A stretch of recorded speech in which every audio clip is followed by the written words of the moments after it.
So could you tell us a little bit about Aspiro and what it does, please?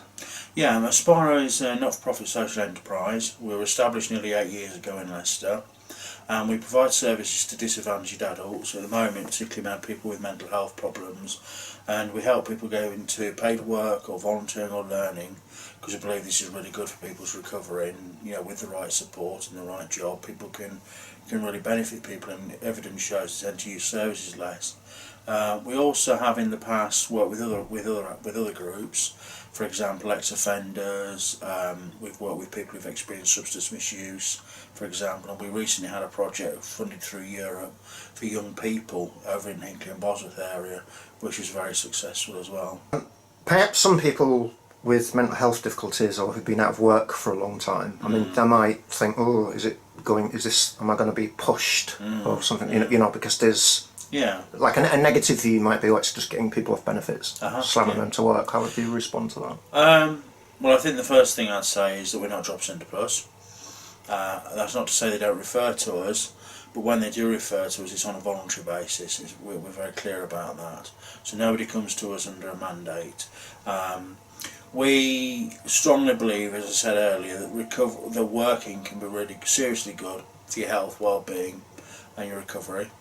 And there's a sense in which if you work at people's pace, occasionally pushing just to motivate people, but nonetheless work at a pace that they feel comfortable with, and looking at the types of work that they're either skilled and experienced for, or should I say they've got aspirations towards, as long as they've got what's required for that work, or you can help them achieve some learning or training to be able to put them in that position, then I believe that having a job can actually be really good for you.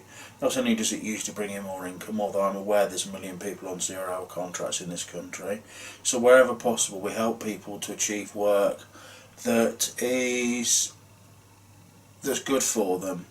Well, for example, one of the things we do is we always do an in-work benefits assessment if there's any danger of that person getting less money than what they're currently on benefits, because it's important that with all the talk of universal credit and in-work benefits, that the job actually does pay them. We hear horror stories of people having 2 or 3 jobs just to stay afloat. What we don't want to do is put somebody in that position and then make their mental health worse. I don't know whether I've answered the question sufficiently there, but that's that's really about it. I think it's important that people aren't pushed, and certainly when we've had people come here who've been referred by Job Centre Plus who feel they're being pushed, then what we try and do is actually show them the benefits of working and what it can do for them, as opposed to simply pushing them into the first job that comes along, because that's not going to help anyone. It may be worth mentioning that the Aspiro project is made up of peers who themselves have gone through substance misuse problems and have had mental health difficulties. Yeah. And one of our guys has been helped and assisted by Aspiro in the past. So we're certainly happy to recommend Aspiro from our point of view. Good. Oh, that's great to hear. And perhaps if our project does develop further down the line, we could always refer one back to the other. Oh yeah, I definitely think there's a synergy there, and certainly from my dealings with the director of the Aspiro project and what you're hoping to achieve, I think it's a very good endeavour, and we will certainly be very keen to work in partnership with you. Fantastic, that's brilliant. Sounds very positive indeed.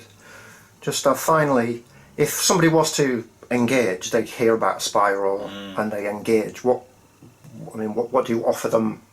What should they expect? Okay, well, I think the first thing they would expect is that we would see them on a no obligation basis, that it's a free service, and that we would see them in one of our employment clinics. We've got 9 across the city, county and Rutland, so where we actually go out close to where people live. We're not expecting everyone to come to the city, and they would see an experienced and qualified employment advisor, and that person who will have a lot of experience of working in mental health and or own personal experience would be able to provide a professional service around assessing what somebody's needs are, what their skills are, their experience, recognising for a lot of people who don't think they've got any skills, often they do, and working with the individual to look at what their goals are, and then looking at a way of actually achieving them. So we'd offer them things like helping them with their job search, because we've got, every advisor's got an online computer,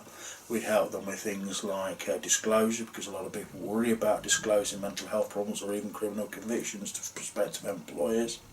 And we could help with things like applications as well, and doing a CV, that sort of thing. But initially when they meet someone, it's an obligation, have a chat, find out what we're about, and more importantly find out how we can help you. That's brilliant. It sounds very positive indeed, and as I said, we're very, very happy to promote and support Aspiro. So thank you for doing the video. Alright, thank you very much. Thank you.